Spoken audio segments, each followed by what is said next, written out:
We're going to return to the theme of healthcare right now. The Obama administration continues to make it a top priority. The one sticking point they've seen so far with Congress, the cost. Let's go down to the White House right now and Bloomberg's Juliana Goldman, who has more for us. Juliana, Christine Romer, chair of the Council of Economic Advisors, is testifying before the House Budget Committee today on the matter of healthcare. What do we expect to hear from her? Good morning, Eric. We'll look for Christy Romer to make the case that health care is directly related to the deficit. The only way to bring the deficit down is to reduce health care costs, to overhaul the entire system.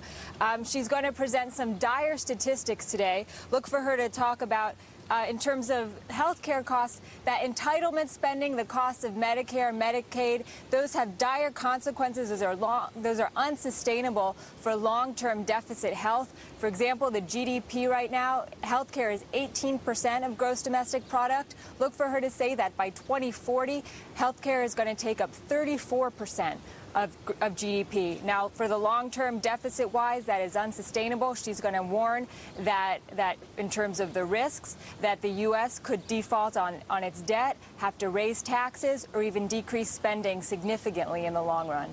Juliana, there's a feeling out there that the White House took a hit on health care this week. Why is that?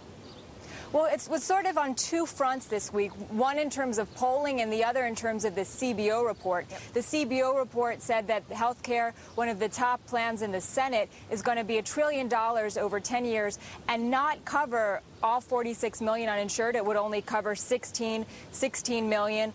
So that was a big hit in terms of the spending. The White House predicted it would be $1 trillion over 10 years and cover 46 million. Scarlett? Thanks very much. Juliana Goldman over at the White House.